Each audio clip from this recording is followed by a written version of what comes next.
So the typical question for the day is the one that you've heard several times, so be prepared for that. But let me start off with our focus scripture, and then let me jump to the supplementary scripture that's really been um, permeating much of my thinking and activity over the course of the past several weeks. So 2 Corinthians 12, 7 through 10, and I'm reading out of the NIV. To keep me from becoming conceited because of these surpassingly great revelations, there was given me a thorn in my flesh, a messenger of Satan, to torment me. And 3 times I pleaded with the Lord to take it away from me, but he said to me, my grace is sufficient for you, for my power is made perfect in weakness. Therefore, I will boast all the more gladly about my weaknesses, so that Christ's power may rest on me. That is why, for Christ's sake, I delight in weaknesses, in insults, in hardships, in persecutions, and difficulties. For when I am weak, then I am strong. And in continuing to do reading, and then as we've gone through our study and looking to supplement and have us have discussion that's valuable as well as viable, in some ways, a proving verse comes earlier in Luke, and that's in Luke chapter 6, 46. And again, still out of the NIV, want to read this to you and then pose our typical question, and then have us pose a different question that you probably won't anticipate for this week, but I want to see where it is that it takes us.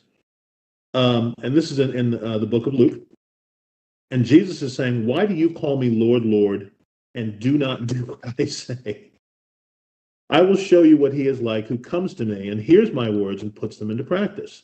He is like a man building a house who dug down deep and laid the foundation on rock. When a flood came, the torrent struck that house but could not shake it because it was well built. But the one who hears my words and does not put them into practice is like a man who built a house on the ground without a foundation. The moment the torrent struck that house, it collapsed and its destruction was complete. So I think that those two go together very well in terms of Paul talking about what that looks like, what that even maybe feels like when it is that you hear Jesus's words and then you're putting them into action and into activity. Paul's describing it that there's persecution, there's hardships, there's insults, and he doesn't necessarily say that there's a constant relying on Jesus, but the context is there that suggests that this thorn in his flesh is so adamant and is so persistent that he wants out of this, but the Lord says no, and then he recognizes I'm stronger because Jesus gets to be illuminated through me when I am not at my best, when I'm not at my strongest, when I'm not at my best sense of ownership. So keep that in mind as we go through the discussion today. It will definitely lend itself to the first question, which you've heard before. The second question, again, may be a little bit of a curve, but it should take us maybe to some interesting positions. So what's your experience when a church member, and this is assuming that all of you if you've not been in church, you are a member or you've been a member of a church, but what's your experience when a church member announces to the congregation that he, she, or they are being called to the ministry?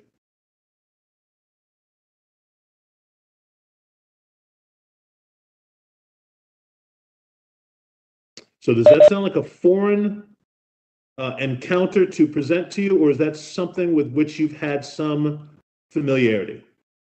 Yeah, we had it because I'm looking at my guy in the middle here on my screen because Bruce was called to Hawaii, right? Okay. Okay. And and I can tell that he was based on what happened in Hawaii and what is happening, right? But sometimes when people leave, they kind of use that as an excuse. Why are you laughing at me? I Um, appreciate I appreciate the road you're going down. Thank you. because you can only take it at face value, right? You can't really, well, 9 times out of 10, we don't know for sure if that's really what happened or not. we can see how it's manifested in one of the folks who hangs out with us. But other folks, when they leave because they've gotten called away, you never really hear anything anymore. So you don't really know if that's really what happened or if they were just abandoning ship. Does that make sense? Sure. So, you want to believe that's really what happened. So you have to kind of take it at face value. But sometimes, or you hear things later and you're like, really? Okay. And then you start to just really, next person leaves, you're like, yeah, whatever. They're not really been called away. They just want to leave us. Would you We restate your certainly, question, Preston? I sure will. Sure. What is your experience when a church member announces to the congregation that he, she, or they are being called into the ministry? Okay, that I heard that completely differently, because I wasn't associating it with the departure of people. By the time Bruce left, he had already acknowledged and followed a call to the ministry. So that's, to me, that's different.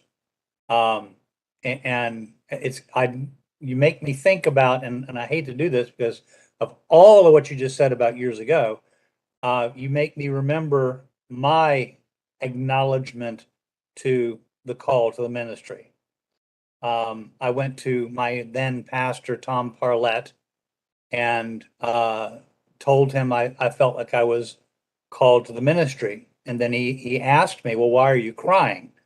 And I go, well, I don't think I'm up to it. I don't, there may have been even a fear factor involved there as well. So that's from the other side of that. I recognized the call to the ministry at that point.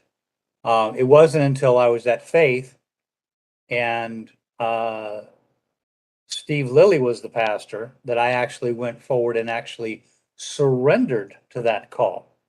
So there's a two-step process: recognition of the call, surrendering to the call, and that happened as well. And the next thing I know, I've got a job and a place to live in Lynchburg to follow that call. So when somebody else says, I believe I've been called to the ministry, I'm reminded of something I heard at Liberty. Woody Kroll said, stay out of the ministry if you can help it. And his whole thrust there was, if you can stay out of the ministry, then you're not called. If you can't stay out of the ministry, you're supposed to be there. And so when somebody says that they're called to the ministry, that's my first thought. Stay out if you can, because if you're not called, it is not for you. Okay. Other folks, your experience with this announcement to the congregation?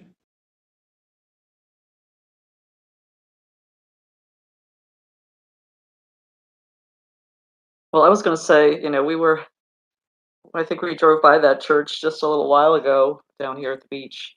There was, I guess they were what the youth pastor was, and they were being called somewhere else, but they didn't know where, which was kind of weird. It's like, how are you being called somewhere else, but, you're waiting to figure out the where. That kind of gave us a chuckle. And I guess my other thing would be, how are you defining the ministry? Are we talking about being called to be a full-time pastor somewhere? Because aren't we all called to be, witnesses and doing some kind of ministry, every one of us, if we're a Jesus believer? So, I didn't grow up in the church. I grew up in the Catholic Church. So all that stuff is kind of foreign to me. Well, I'd like to respond to both of those. Number one, I personally believe, now this is me, I personally believe, just like Philip was called away from the Ethiopian to something else, and he was even called away from Samaria to the Ethiopian. God calls you to something, not away from something. That's just my own personal opinion. Secondly, when we are all called, but I understood the question to be called to full-time service, called to study for the ministry, called to prepare for a more in-depth ministry. That's the way I understood that. I think of Trent. And my sense again was that's exciting, but stay out of the ministry if you can help it.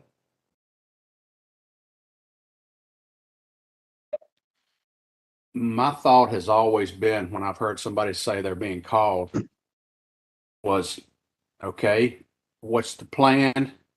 What, when I hear them say they're being called to the ministry and they've never done anything like this before is, okay, you're being called to prepare for the ministry.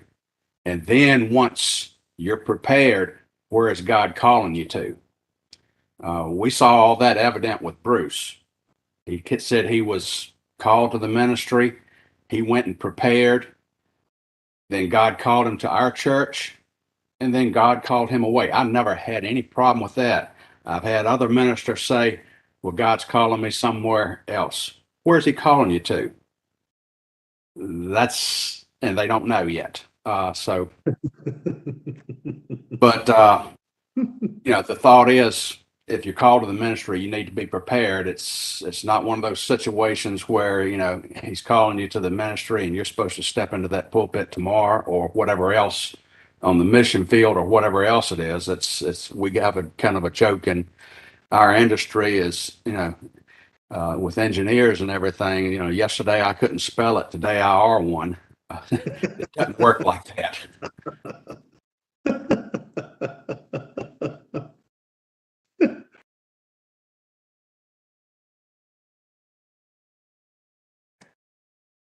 I think there's another way we have a tendency in our 21st century to view it exactly as Jerry just voiced.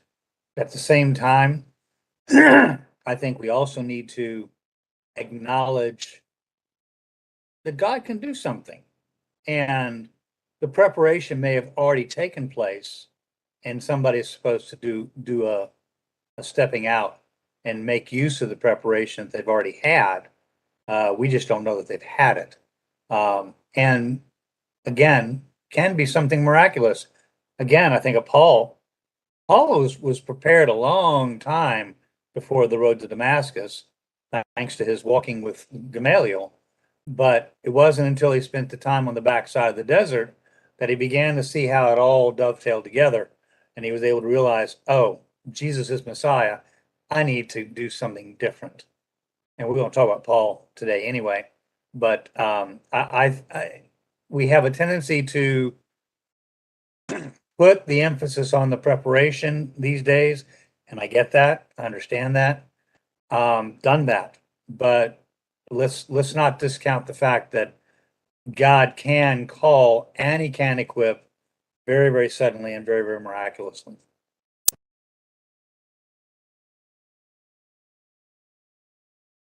Other folks? This may be a little, sorry, a little different take, but sometimes maybe it's because we tend to, when we talk about ministry, we tend to put those people up on the pedestal in our heads. So when someone we know, we've been around, comes out and says that they've been called to the ministry, sometimes your initial reaction is, really? Because maybe you haven't seen that evidence so far in their lives, and you're expecting something so I don't know, so spiritual, that it kind of all puts you to putting them into that position, and that's on us because sometimes that's how we think. But I think sometimes it is how we perceive what the ministry should be, and whether it's as a pastor, or as a teacher, or is it the type of ministry that we all should be as we go doing. So that's just kind of my take on it. Wow.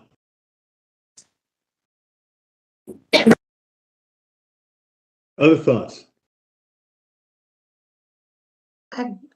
Other than Bruce, I've never had someone call to ministry to something that I can think of. But I was thinking about my own case when I was at the Methodist church and felt called out by God that this was not the right place for me anymore. I didn't know where I was going. And it was a time between when I left and when I found you guys, and that Sunday that I was there and wept pretty much through the whole service, that it was a time of, I guess, growth, because I was clinging more to him to say, where do you want me to go? What do you want me to do? But I didn't feel like I was called to a ministry as much as I was waiting on the Lord to tell me where he wanted me to be. Yeah, I think your situation, the one you just described, is a different one than the question. However, there's import when, as we continue to discuss, that situation as well. Because I do think, what you described is not someone being called into the ministry, it's someone being told, you need to leave. And I think that that's a different scenario than this one that presents itself often in Protestant churches. So keep that in mind, because I think we'll come back and we'll address that, I think, as we go. Yes, sir. Let me just interject one other comment. One of the things we experienced at Liberty, I say we like someone else was here, and was that so-and-so has been called to the ministry by the mama. You know, there have been people like that as well. We would encounter them at school. God has had nothing to do with it. It was just, you need to be a preacher from mom or dad or someone like that. And so there may have been some sort of spiritual influence there, but there are some folks called to the ministry that the Holy Spirit has nothing to do with it. It is all about some family member that says, you know, you need to go to Liberty so that you can be a minister.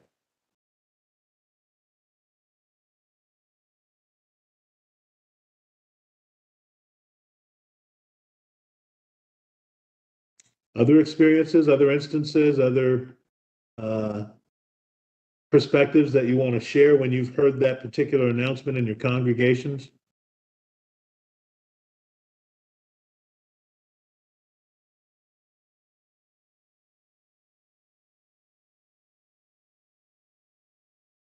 All right, so we've heard from a few folks. Maybe your thinking juices will get stimulated as we go through and talk a little bit. So I've had this experience a few times in Virginia during our time in Virginia, but this was a regular circumstance in my church growing up. This would happen pretty regularly, and someone would announce that the Lord was calling them into the ministry, and then there'd be certain machinations, certain procedures that would happen, and then almost like Jerry's contribution earlier, very shortly that person would be in the pulpit, and they would be preaching or presenting, and that was called at that time. Well, still called that now. It was called their trial sermon. And on the basis of the trial sermon, typically the head pastor would be able to endorse, yes, the calling is valid. Yes, it's good, and we'll plug them in some regard. So that's probably a very different background than maybe some of you that are congregating this morning with us have experienced before. But I can tell you, not only did it happen, it continues to happen today in that regard. There's a lot of interesting flavor to some of your experiences and some of what you shared. So let me throw out some thoughts and have you maybe respond to some of these. And when I've experienced it mostly in Virginia, some of my thinking has been stimulated with some of the following thoughts. Typically, that person or that family is departing or they're furloughing from the congregation for some period of time. Now, that doesn't always happen, but it does. Has happened in our experience. They're usually endeavoring to enroll in and attend seminary, and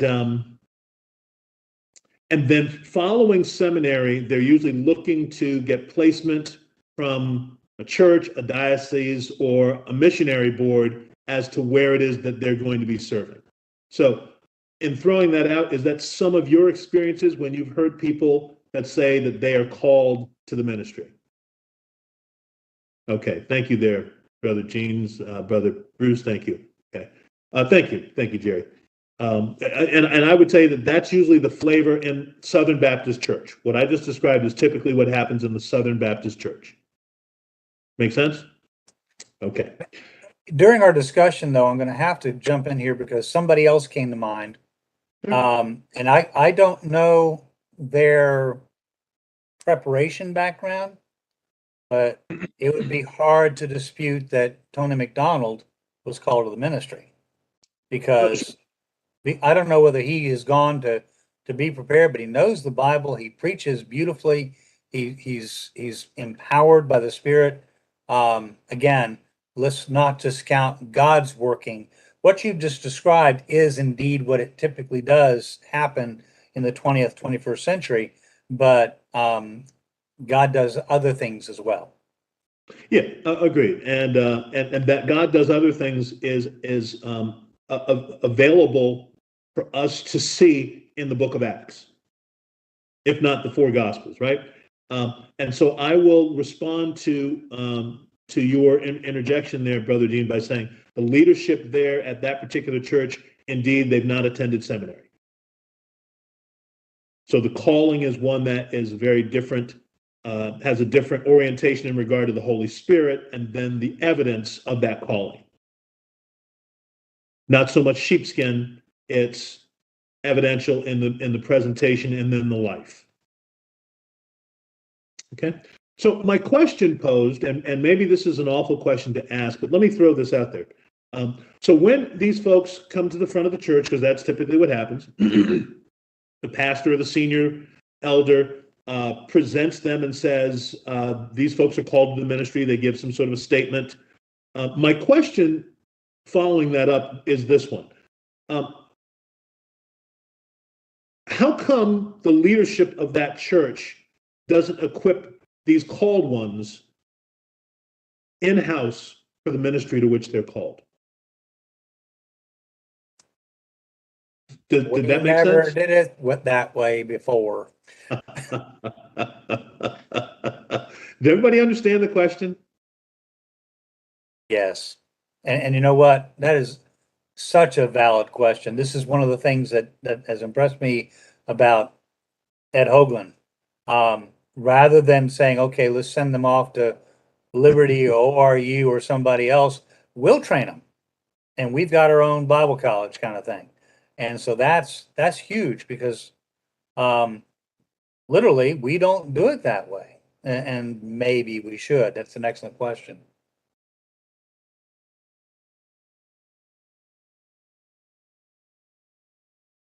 I think there's a perception based on my exposure to pastors over the last number of years. There's a perception among pastors that they're super busy. Yes, sir. And so they can't add one more thing to their plate. I think in some cases they are, because I think some churches do require more from pastors than is in the Bible. Yes, sir. And I refer to that as the chaplaincy model of pastoring, which is not in Scripture. But yeah, I think there's that. I think there's a case too where they may not feel adequate, like they can provide. I mean, when you ask the question, my immediate thought, being from Williamsburg, is that, you know, I think of George Wythe training Thomas Jefferson in the law in his house, as opposed to, of course, there weren't any law schools then in the New World. So really, I guess Harvard maybe, but I think that's one of them. I will say this: when I had that initial call, Pastor Don did point me in some directions, and I felt more like he threw me into a few fires, but nonetheless, I think he was testing my, almost like testing my call to see if it was real. Because I think he felt that if I folded, then I was probably not serious. So I could get into that, but I'll leave it at that. But yeah, I think it comes down to the fact that I think a lot of pastors, I don't know. I guess maybe they just feel like that's your call, and it's not my. I've not been called to teach you. You've been called. I've not been called to teach you.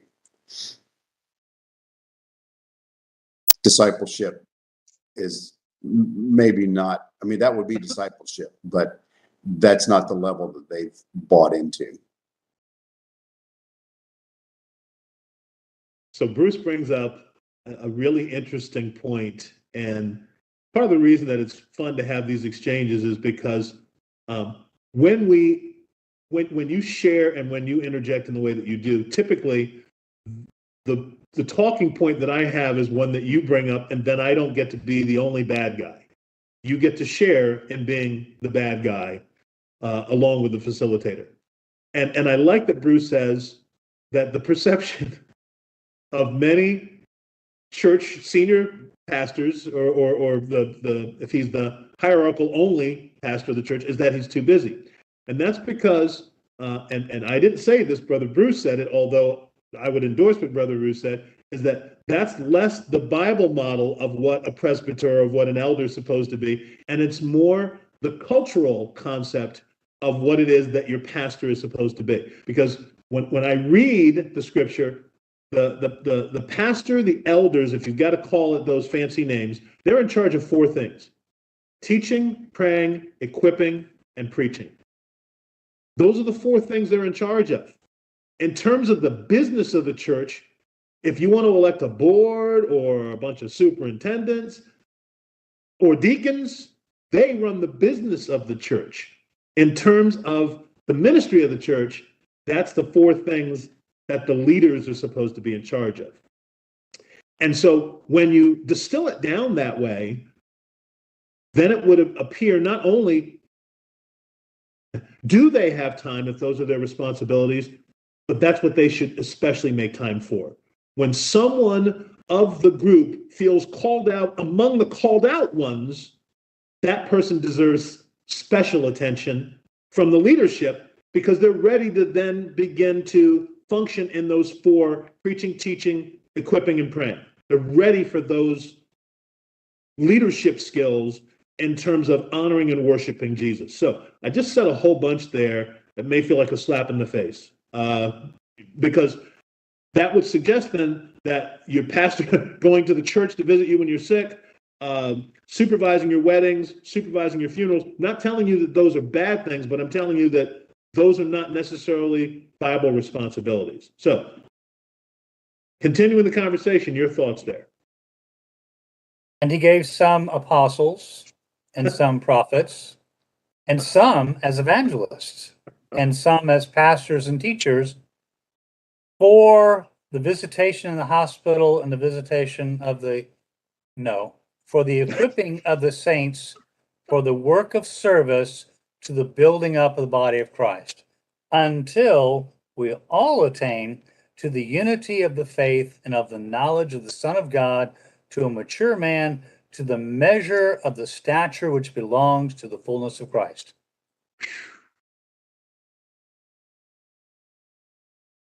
So, I'm just dumb enough to believe that if we've been called to be apostles, prophets, evangelists, pastors, and teachers, our job is equipping the saints for service for the building up of the church until all this other stuff takes place. So we've got a description, we've got an assignment, we've got the term of the assignment. I'm not sure what else we need. And yeah, I appreciate Bruce's, pointing out that we have a lot of stuff. I mean, weddings and funerals and hospital visitation and visiting folks that are the bereaved. I think that there's a place for that, but there's an equipping that we're supposed to be doing. And I'm going to be honest with you. I didn't get discipled until I landed in Lynchburg. To be real honest. There was a little bit in the youth group. Not a lot. There was, I do recall a time when I went with Don on hospital visitation, and he gave me some pointers there. Pointers that at this stage of the game are unneeded because they're required when you go into the hospital anyway. That's about it. We have a Bible directive that tells us what we're supposed to be doing. And why do we call him Lord, Lord, and not do what he says?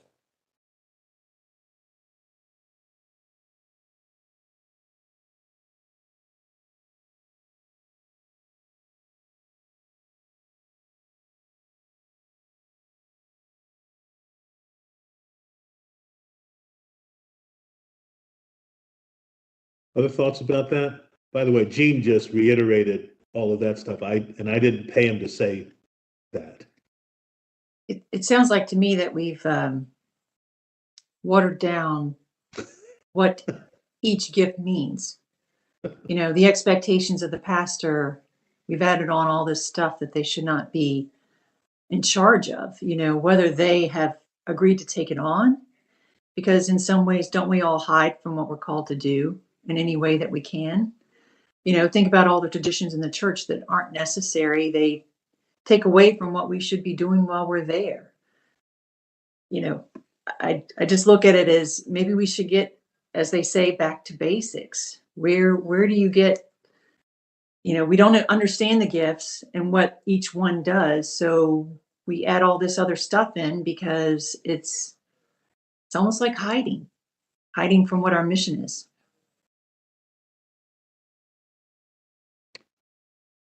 I'm going to say this, hoping that Garrison is nowhere in earshot. But I remember a VeggieTales episode where the song was about, okay, I think I said it, and there's nothing flying toward the screen, so I think we're safe. The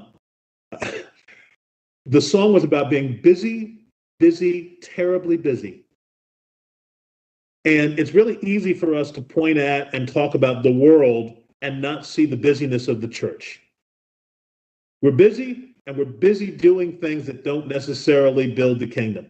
We're busy doing things that build culture, that build community, but ultimately are wood, hay, and stubble.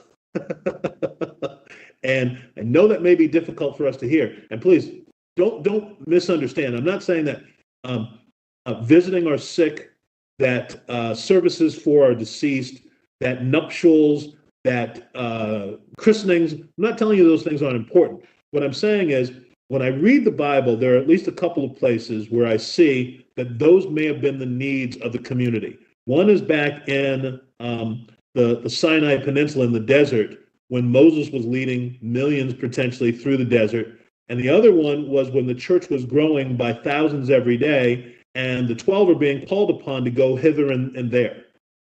And in both situations, the response was assign faithful men to be able to go and provide those ministries, because the teaching, praying, equipping, preaching for the people is that which is the role of those folks in those particular situations. Yes, sir.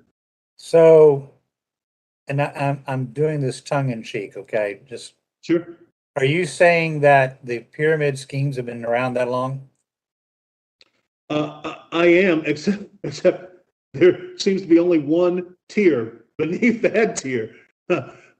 Because part of our discussion today is when we get to that second tier, typically the third tier would be church members, and church members don't operate as though ultimately they want to move up in the pyramidal structure.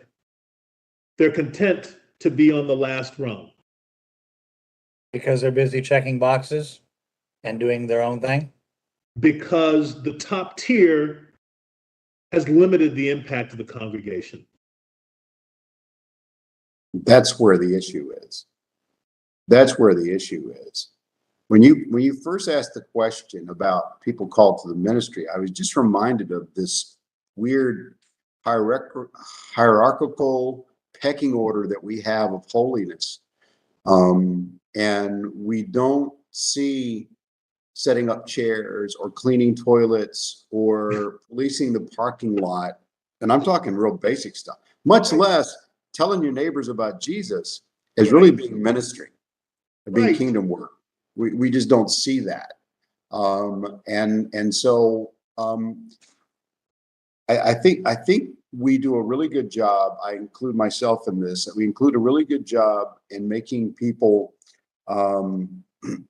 satisfied with attending a church service, maybe doing some sort of a ministry thing, but not stirring within them a hunger and a thirst for something more. I'm preaching on the fruit of the Spirit today, and it really has kind of rattled my cage some this week, because I've come to realize that the fruit of the Spirit really is talking about our interpersonal relationships with other people. If you look at it, starting in the middle of that chapter and going forward, it really is talking about how we interact with the world and other believers. It's not some holy, high-minded thing. And one of the words in there is the word faithful. And it's the same word that's used in 2 Timothy 2:2. We're supposed to commit teaching to faithful people who can teach other people. That's the idea. And I really don't think that the modern church teaches people how to be, because the word could also be, here you go, loyal and trustworthy. We do not teach people how to be loyal. The people on this call have shown it in your persistence that you are loyal to the cause of Christ. But where's everybody else? Where's everybody else? Right? I mean, you guys have invested in people and they come for a season and then they just, and I see that all the time. People are faithful only to the level that they want to be. And unfortunately, in the Christian church of the 21st century, they don't want to be. My faithfulness goes as far as maybe pitching a buck or two in the plate and showing up for a church service. But if you ask me beyond that, and so, and to a certain extent, I can't blame them. I feel like we've not asked them to be faithful followers of Christ and to be a priesthood of believers. We've not done it. We've not set the bar higher. And be okay. And I'm right here. I'm speaking right where I am right now in ministry. To be okay if when you present the truth of the scripture, to have them walk away. Yep. like Jesus did in John 6. But if you really teach them the truth, maybe a lot more would stick. But if we just kind of soft pedal it in, then instead of them walking away angry because they're not willing to do it, let them float away later when they get bored. I don't know. My thoughts.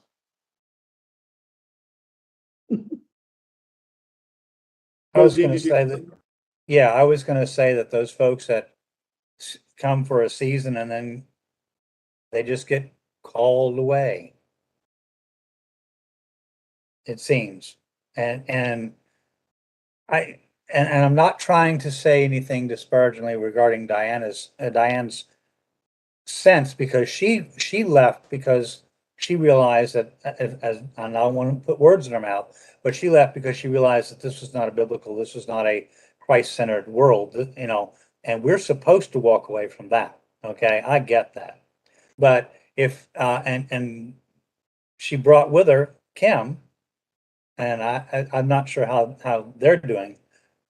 But anyway, I did not recall your crying through the entire service, but maybe I was not paying attention. But we do have some folks that we're not their cup of tea, so they get called elsewhere. And I'm not sure how that all works out. I think we're really working towards, if they're not there, being as biblical as possible in the 21st century. But maybe we've got some work to do, or maybe we need to care more. Maybe we need to, I know I need to care more.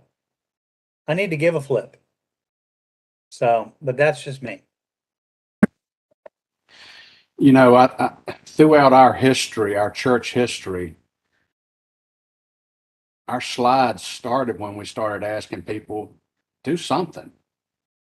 I remember one summer, Bruce, if the grass didn't get cut, it was because me or you weren't in town to do it. The whole summer, we couldn't beg people to. I mean, we had the equipment. It was just, hey, come out and put a little sweat in, and you ain't got to talk to anybody or anything. Just a little work, and nothing but crickets during that time.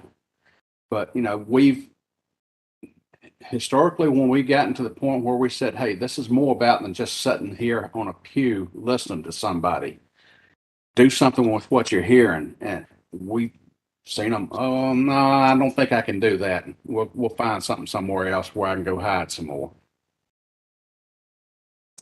That's huge, Jerry. I recall a time when, and to be real honest, he's gotten beat up so much.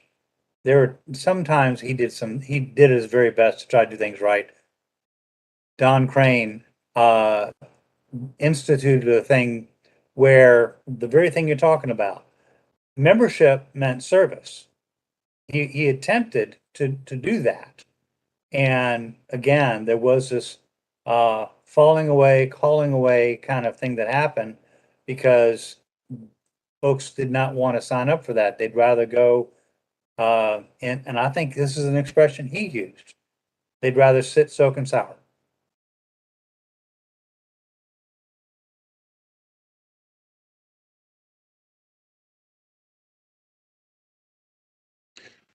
So, folks, you're beginning to hit on some of the themes that are driving what we're doing together, why we're congregating, to be able to understand that there should be less a division between the clergy and the laity than our modern churches have not only allowed and permitted, but indeed endorse. And let me throw a couple of thoughts out for you so you can see this. Bruce used the term, so let me add it. This hierarchical thinking that we have that's ingrained even in the Protestant churches. Because I'll tell you, this is already empirically a structure of the other religions that exist. So what I'm going to talk about, well, I'm not even going to talk about, but I'll mention it. In Catholicism, there is a hierarchy. With the Latter-day Saints, there is a hierarchy. Even though they don't sort of say it, and with the Jehovah's Witnesses, there is a hierarchy. So with many of the other religions, there's a place where kind of you start, and then there's a place that you aspire to be, and that place where you aspire to be is a place that you have no right to occupy when you're a rookie. And one of the things that I see in my scripture, and one of the things that you've heard me say that I've learned in a hard way, but a wonderfully exciting and stark way, when we had Brother Steve's brother, who's a pastor, come to our church, he talked about, and this is all through the Bible if you can see it, but you have to think about it differently, and more differently than a Western-going church congregationalist. Steve's brother talked about going and on mission trips, spreading the gospel, having people seem to be very ardent and faithful believers in a short period of time, and then Steve's brother would leave and turn the church over to that guy. So when I first heard that, I'm going, that just makes no sense at all. That's crazy. That guy just became a believer 2 weeks ago. Well, it's crazy thinking if, number one, I don't believe in the power of the Holy Spirit to be able to transform people in an instantaneous fashion. And number two, it's a very possessive way of thinking because that's not how the church operates in the United States, certainly. And so having rookies manage the team doesn't seem to make a whole lot of sense until I look at the scriptures. And so the foolishness of God's thinking, the foolishness, because that's how I look at it, is the sensibility of how his kingdom operates. Because I can't get my head around that. And so my thought to you, or some thoughts to you, is I know in conversations when people have made that announcement and they go to the front of the church, and it's because it's kind of a big deal. It's a big deal when you go to the front of the church and your family comes up to join you, and the ministers come down, and there's this announcement made over the microphone, and a whole bunch of people come, they lay their hands on you. So my question was not about necessarily the participants, of which in some ways Gene and Bruce are. It was the folks who are the observers. What's your perspective on that? And so let me throw out a couple for you, because I know in watching this over the years, some of my thoughts were this. Oh, they're special people. Thank you guys for that look. Wow. They're better than me. But then the other thinking sometimes is this one too. Better them than me.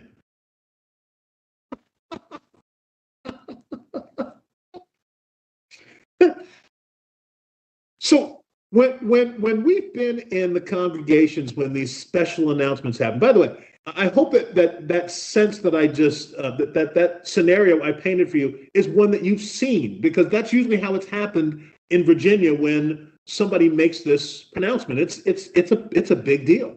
Now, sometimes it goes nowhere. I've actually seen it where the person kind of comes and makes that pronouncement, and all the special bells and whistles happen, and Happy Days Are Here Again's played through the loudspeaker if that needs to happen. And then because the person is not necessarily one of the beautiful people of the church, that ministry announcement goes nowhere. Thank you, Brother Bruce. Thank you for that. So my question in that event is, so what are the rest of us doing while these folks are being called to the ministry? What are the rest of us doing?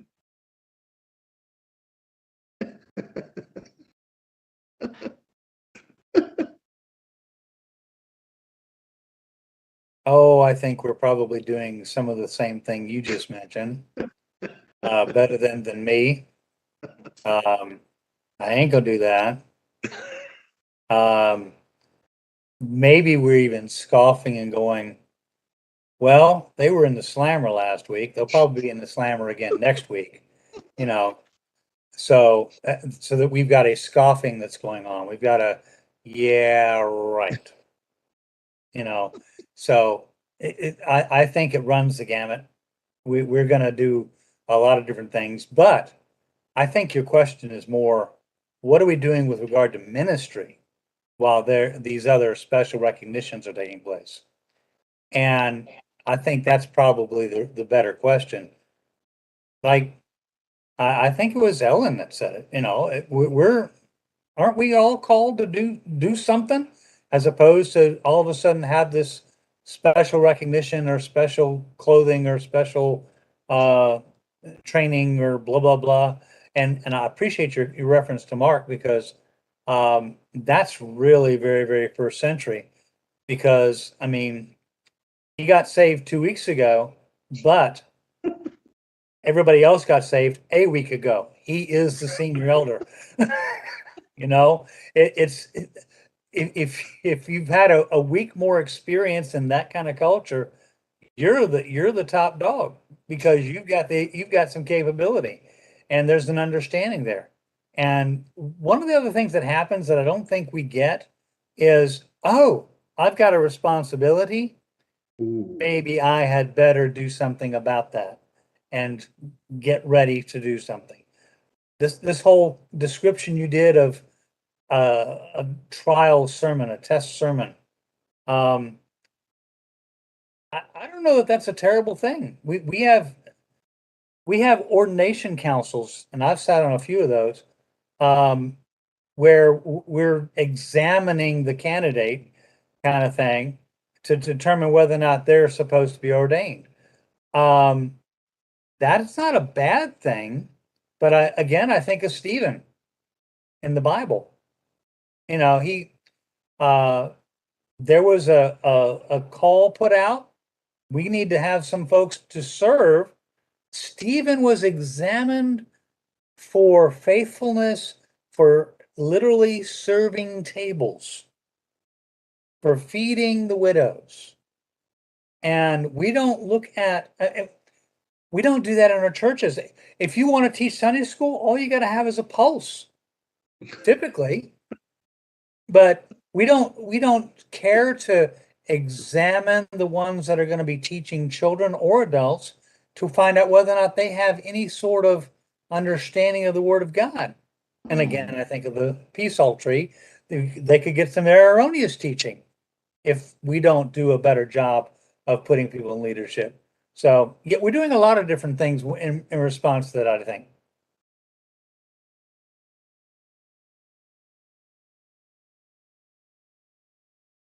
I'm going to come at you from 180 degrees.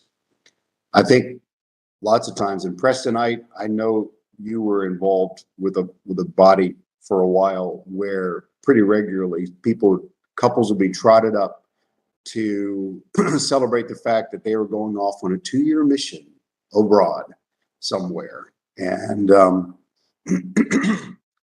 they were kind of sometimes very humble families, but sometimes they were kind of not, kind of bright and shiny couples who were just going to go off and, do our thing in wherever, some other far-flung part of the world. While that was all going on and all the lights were flashing and the people were hooting and hollering, the reality was back in other parts of the church, people were just serving.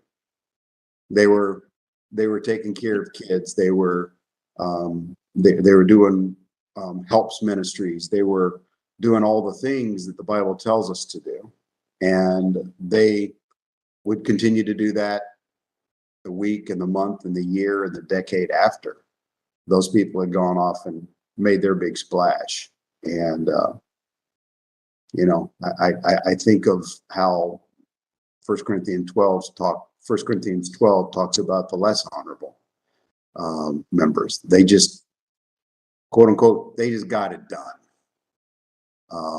So while all the vaunted stuff was happening, they just got their thing done. And by the way, lots of times they'd come in and they'd celebrate the fact that those people are going off to do that because they were kingdom-minded people and they were hoping for the best for them. But, just to kind of give it from that perspective as well. While we're all caught up in our important things, quote unquote, a lot of stuff's getting done that nobody ever seems to really recognize.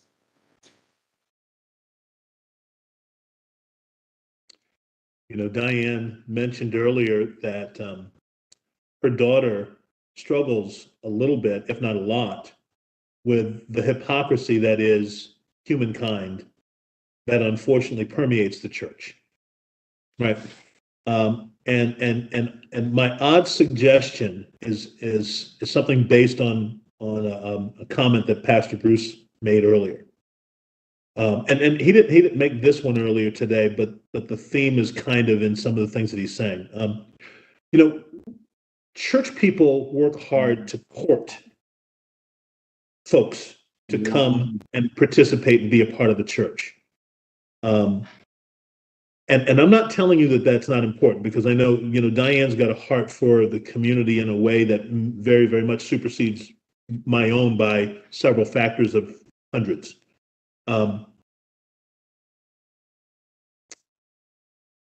if we're presenting the gospel, and if we're doing the work, and if we're also requesting that folks grab a part of the parachute so that we can all hold it together, And that doesn't seem to be something that they want to do.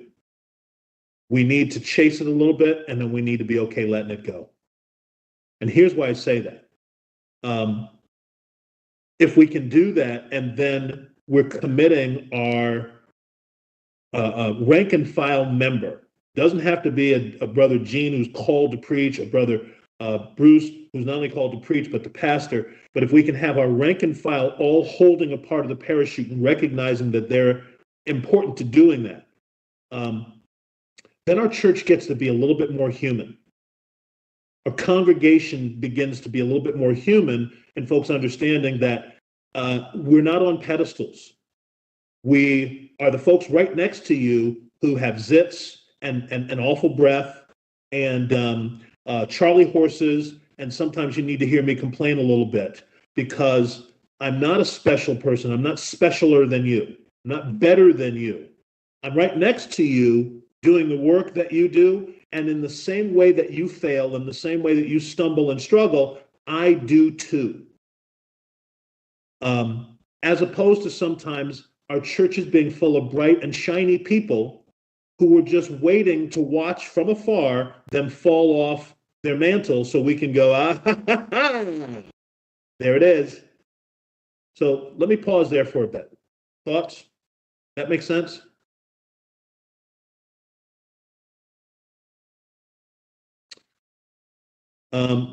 Your leadership right now in terms of preaching, teaching, praying, and equipping are participants on this phone. I'm sorry, on this virtual gathering this morning. But we're not specialer than the rest of us. And we're asking all of us to grab a part. And you guys, when I'm talking about the parachute, you guys ever go to Parks and Rec when you were a kid, and you'd have the parachute and you play a couple of different games with it. Everybody would hold it and you'd throw it up and people would run underneath or they'd switch places. And if you had a strong enough parachute and strong enough participants, you could actually put someone in the middle of the parachute and flip them up because you had more strength together than you did as one person attempting to do that. So if you've not seen people use a parachute for other than jumping out of a plane, I'm sorry that my example may not be working for you. This is one I remember watching a bunch of kids being able to effectively hoist another kid or two up because we were all holding the parachute while we're using it recreationally. So this is not the way you skydive. So please don't use that as a how-to skydive. This would not be a YouTube or a TikTok video for that. This would be the opposite of that. But it makes sense that a Jesse would say to mom, you people are hypocrites, in part because we sit and we point fingers at the special people once they do something stupid or drop the ball. And this is a comment I made a few weeks back that Christianity used to be where the weird and unique people would flock to after the 60s kind of subsided. So all of those weirdos and nuts and hippies from the 60s, when they were still weird and unique, they would flock to Christianity. Well, Christianity has been so unwelcoming that now it's very easy to flock to the alphabet crew. Because if you want to be celebrated, you just admit that your ring finger hurts a whole lot and they've got a letter for you and they'll celebrate that. You'll get your own special day and some sort of parade, and that's where you can go and hang out. And so so Christianity is not a special place anymore. It's almost like an exclusive club. Now, here's the thing. It is an exclusive club because of how the membership works. There's only one way to gain membership, but everybody's welcome. And we do a really bad job of once everybody's welcome, then giving people the responsibility, like the old American Express commercial. Membership has its privileges, but it also has its responsibilities. So let me pause there for a second. I think there's two reasons why. Just from kind of my perspective personally as a pastor, I think the reason we don't plug people in well in doing ministry is number one, sometimes there's somebody already in the way. that you probably need to move out, that you probably need to progress. They've not that they've not done a good job, any of that kind of thing. But I think sometimes people kind of take residence in ministry, and they're comfortable and they like it, and probably they need to progress, but they kind of own it. I'll just say it that way. And so it's kind of hard to get them out of the way, and they don't really want somebody else to be in their patch. So there's that. I think number one, and kind of related to that, and I just experienced this 2 days ago. I got a couple that have been coming to the body for a while, coming to the service, and they've become a part of our group.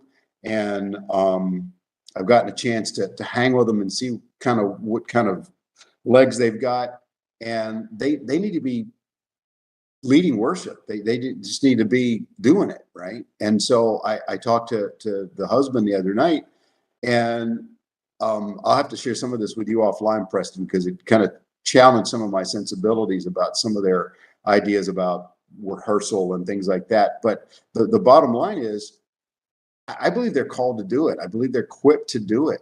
They're not going to do it the way that I do it, but they should be doing it. And so I was just like, you know what? I was going at it, and we're having this conversation, and I'm kind of like banging up on what he's talking about, and I'm struggling with it. And it was just like the Lord said, it was like, oh, he almost spoke to me, and it was like, just get out of the way. And so I said, all right. And so I told him, I said, I've already got money. I got this Sunday lined up. I said, next Sunday it's yours. And it was like, okay, if it's a disaster, we'll deal with it. But the reality is, so oftentimes people aren't going to do it the way that I'm going to do it. They're not going to do it the way that you're going to do it. But somehow I've come to think that, well, my way is the Bible way.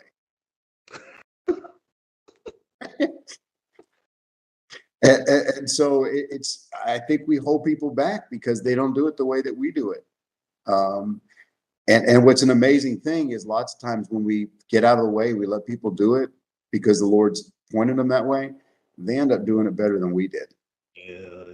And you know, I think about some of the people I've watched over the years. I think about the passion that they get into it with. I think when Sarah and Steve started doing children's ministry years ago, and just there was a joy, and the Lord empowered that in such an amazing way. And I could repeat that across a lot of the folks on this call.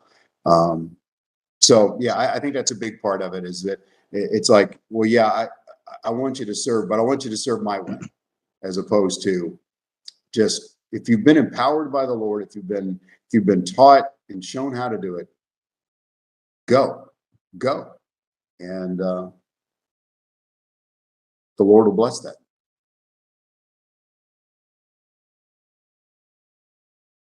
That reminds me of an expression that I think you coined, Bruce. When it comes to ministry, you need to let your thoroughbreds run.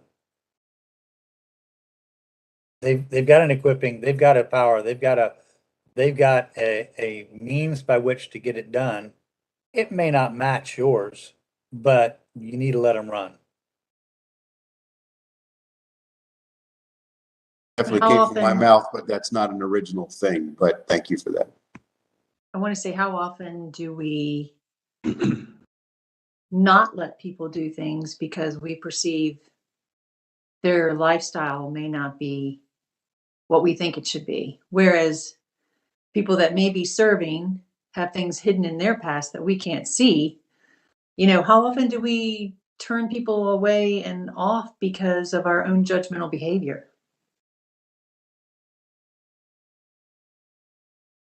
So I think that's certainly a valuable contribution and a thinking guy.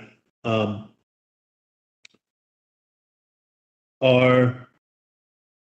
mindset may need to look a little like Paul's, because Paul actually Jesus actually comments about this briefly, and Paul actually shows you how it plays out. Jesus, and I'm paraphrasing, Jesus comments on this when the disciples want to blow up a guy who's exorcising demons. And I like the disciples because regularly they want to blow up people. And those are my kind of dudes. And I think they actually say, should we call down fire on this dude? Look, if you can call down fire, why not just do it? Again, this is not a TikTok video or YouTube as to how to. This is, again, my own personal statement. So, but they're engaged in this conversation with Jesus, and Jesus says, no, look, if they're not against us, they're for us, right?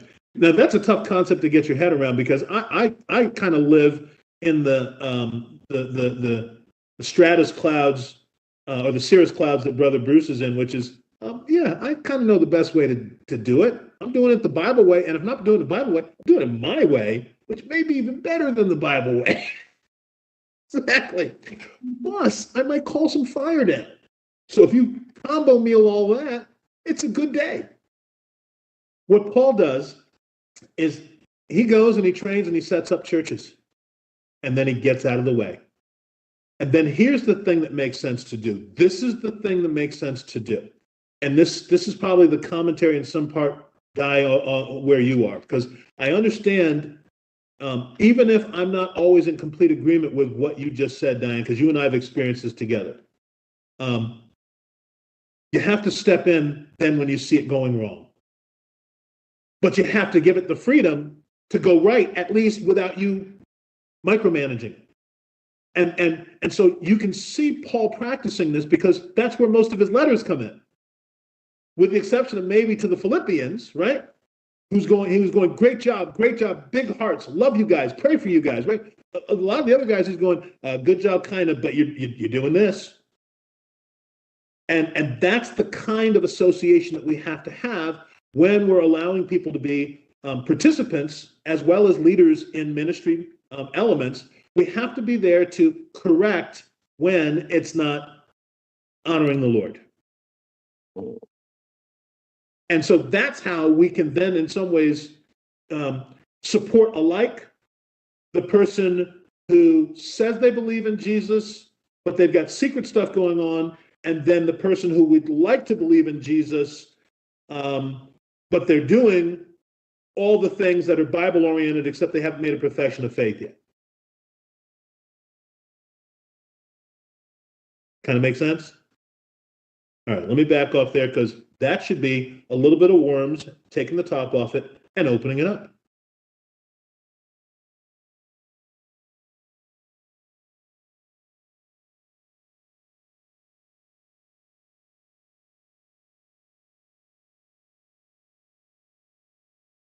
The bottom line on some of this conversation is there shouldn't be an exalted moment where folks walk to the front of the church and say, I am ready to be ordained for the next thing. When the Holy Spirit calls and transforms your heart so that it's no longer a heart of stone and a heart of flesh, you should be ready for service then. Should be ready for service then. And so it's almost like the thing that you've heard, I think Steve make reference to, and you've heard me sort of suggest over the years, is this. Put people to work right away. Put them to work right away. Because if you don't, when you come later and you say, oh, by the way, we were supposed to tell you were supposed to be doing this. And this was also a part of your Christian journey and your Christian, people are going to go, how come no one told me that before? That's not the way it works.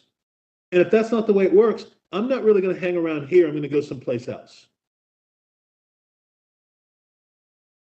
There should be an expectation that if folks say that they belong to Jesus, that there's evidence that they're at least doing something that is of service. Now, folks, the Jesus encounter question that we have, in many ways, is the very base or the very foundation of what it is that folks can be doing, if not building upon the information that they learn and they discover when they have those encounters. because those exchanges may say that folks have to better become students of the Bible. Those encounters may say that folks need to develop a sense of nurturing and caring for someone in a way that they typically don't. Those encounters may say that they learn information about people that they need to pray about. And if not praying about, that they pray with and for the person. So that we're teaching folks that if they're professors and possessors of Jesus, that they need to be about our Father's business. And our Father's business that he mentioned that we would do greater things than him is about making disciples and teaching them to do all that he commanded. And the way that we're able to do that is when we're always of a service mindset. And the service mindset doesn't have to be the people who go to the front of the church who get the special bells and whistles, who we think that we're not fit to hold the hems of their garments, who we think are better than us, who we think are better prepared than us. And in many ways, some of those things are true. They're better prepared because they're getting paid, and we think because they're getting paid, they're the guys who should be doing. We're the folks who should be getting and receiving from the guys who are getting paid. And I would suggest to you that that is a topsy-turvy mindset that our churches have created. And in part, they've created because the folks who are in those paid positions don't want us taking their responsibilities away, because being less busy may mean less bucks or less position possibilities for me. Let alone me showing you what I do so that in some ways I'm unnecessary. Let me pause there. I was just looking at the screen here and doing some math. I've got, let me see if I can express this. I have 3 rows of 4 people on my screen. Okay, my math says 3 times 4 is 12. Jesus empowering and leading a group this size exactly turned the world upside down. What's missing?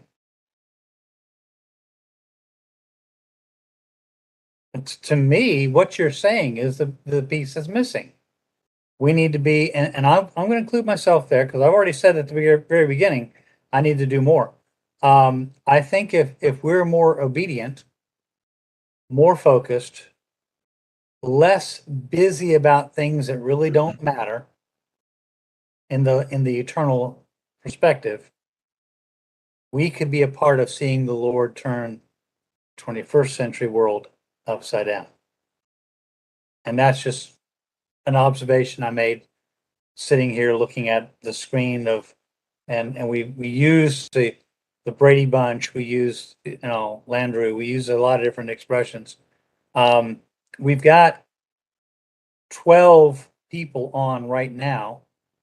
Yeah, the first century had a different sort of attitude toward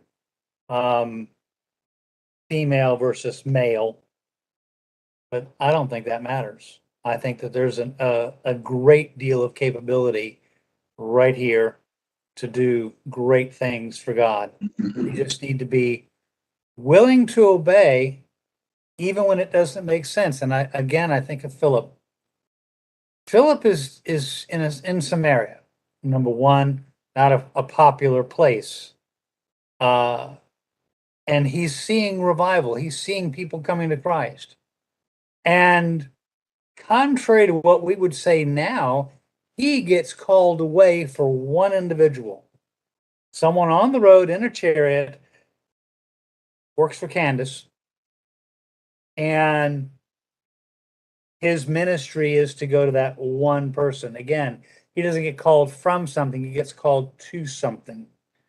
And then after the work there is done, which is very, very brief, he gets a Bible message and baptism, and all of a sudden he is miraculously, supernaturally, very Star Trek-like transported to another location to do the next thing.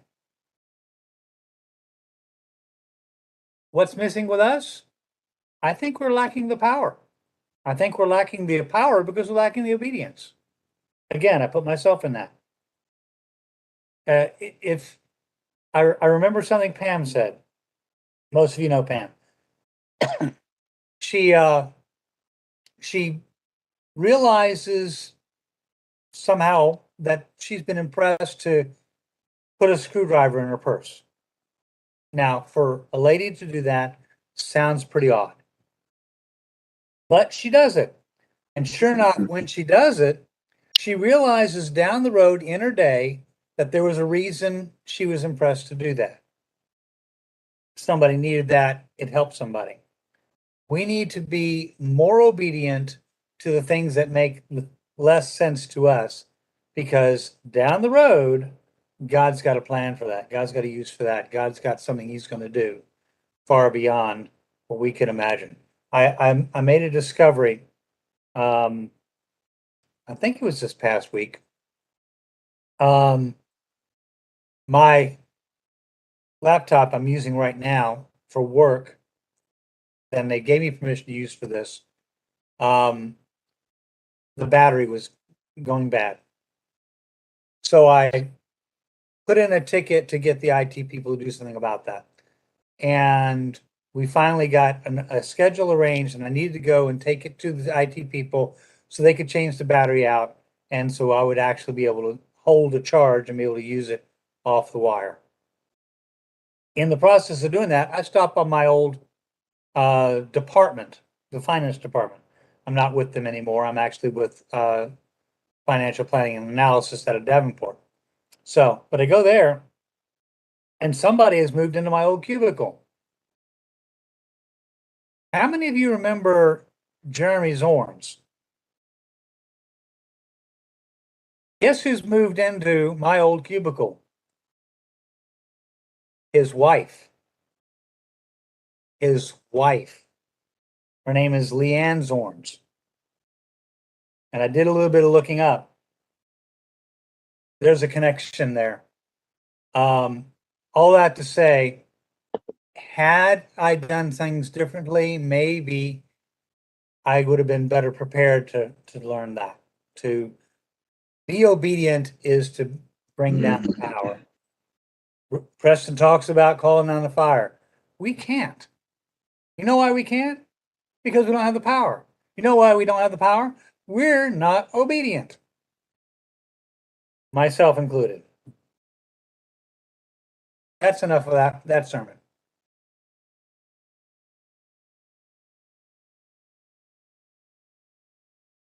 I've been reading this week about Tony Dungy, and he speaks a great deal about the power of mentorship throughout his life, even when he was a young man.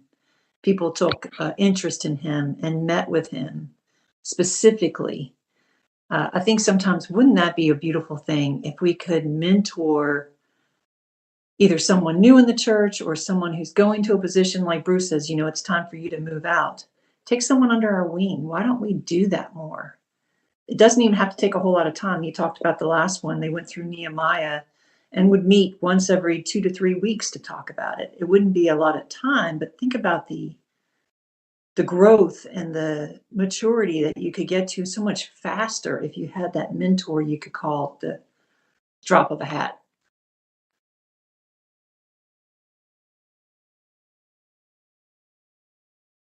Well, that mentor relationship, that's all Bible. So it's not new, but it sounds new when you present it that way, Diane, because we don't do that in our churches. I know what I know, and I've achieved what I've achieved, and who are you to tell me?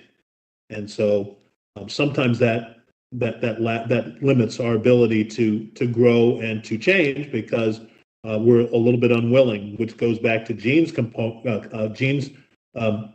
comment, which was we're not obedient. And that's why this Luke 6:46 is very, very key, and I think ties in very, very strongly with Paul's pronouncement, is that when I'm weak, then Jesus has the most ability to be illumined through me. And I recognize where our time is right now, so I want to maybe throw this out for you, because See, our Jesus encounters, those questions are meant to help get us where Gene says that we need to be, which is more obedient. Folks, it's one thing to read Ed and Anita's and Bob and Judy's statements and then go, hey, that's great, because we support them. But it's another to be influenced and impacted by them in such a way where you go, we can't leave them alone to be doing this work. And I'm reminded of something that my wife every now and then will remind me about. I don't know if a lot of you listen to radio or podcast sermons, because you've heard me over the years. I'm not a big Christian music listener too, because I just don't like Christian music. But I listen to a lot of sermons, and there's certainly folks that are folks that I admire a great deal. One of those is a deceased pastor who I think is one of the most brilliant modern day theologians, and his name is R.C. Sproul. And my wife would hear me listening to him, especially because sometimes he would follow or would be followed by Alistair Begg, who, if you know him as a pastor, he's wonderfully upbeat. He's Scottish. He's got a neat accent. He's one of those guys that he could say anything, and you go, could you just say, I don't even know if I believe that, but could you just say it again? Because you just say it so wonderfully. And so she'd listen to me listening to R.C. Sproul, and she would turn off after a while. She goes, that guy is so boring. And I would, and so one day she said, why are you listening to that guy? I said, honey, I said, what this guy does is he shows you, even especially from an academic sense, that all roads lead to Jesus. Everything he talks about and teaches about, even in an academic sense, he can talk creationism, he can talk evolution, he can talk etymology of words, he can talk about history, and he can show you how everything leads to Jesus. And that, in exchange with my wife, changed her appreciation of this guy, but also her thinking about when we have interpersonal encounters with people. And so when she's opening up our session today, talking about her Jesus encounter, that's a regular kind of thing for us that we've begun to practice. And the funny thing about it, what's even better is we actually can tag team doing this. And so there are circumstances where I, as a guy, can only maybe go so far, but my wife can step in differently, because especially if it's a lady or if it's a situation that she understands better, well, then she can go the rest of the way. And so when I'm watching my wife pray at a bar with a lady, I'm jumping up and down going, yes, yes, yes, yes, yes, yes, that's what we're supposed to be doing. That's what we should get excited about, folks, because it's really nice to have horses and chariots and the stuff that accompanies horses and chariots. But at the end of our being in this particular lifetime, none of that matters. And so doing that which matters is what should be exciting us, is what we should be focused on. And so let me throw out one more crazy challenge as we kind of begin to close here. I know that, for instance, Sarah had a Jesus encounter a couple of weeks back where she is on the precipice of looking to encounter a friend to talk with her about Jesus in the wake of her friend having a deceased family member. And one of the exchanges that Ellen and I had this week, as we were laughing about our several Jesus encounters, whether they're here at home or whether they're in the community, et cetera, was this. If you think back to Sarah's kitty litter,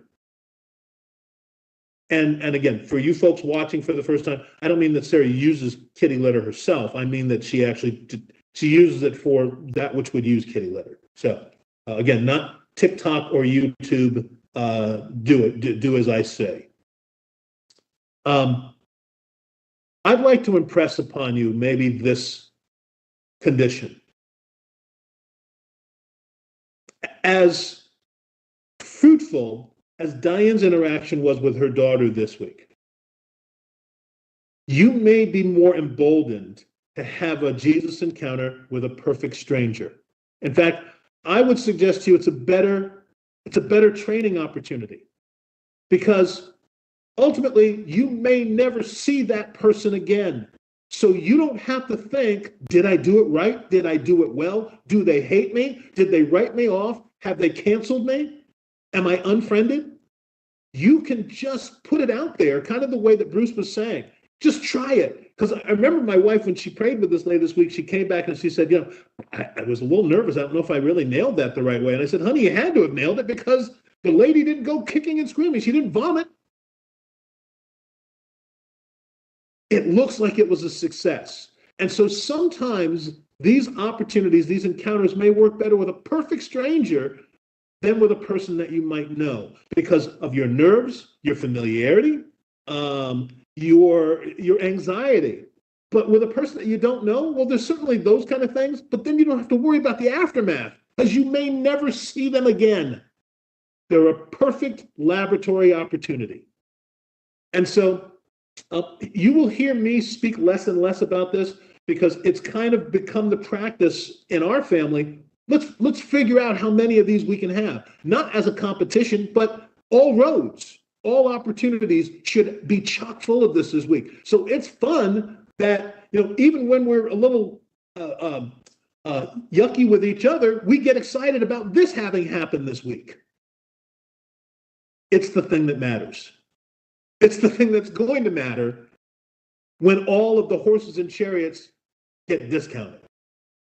So let me pause, let you comment there, and it's 11:11.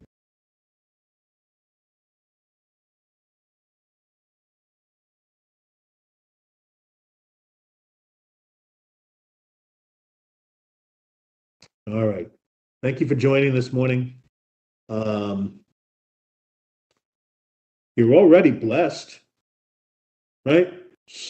So go act on it and go let other people know that you are. That's how the club gets bigger. And please be aware that we're putting neat strategies in place to help all of us to become those front of the church ordained folks without the lights and the bells and whistles and he's a jolly good fellow. That's where we're headed. And just like Gene said, folks, there's 12 of us. Whoop-de-doo. Jesus took 12 and made it millions.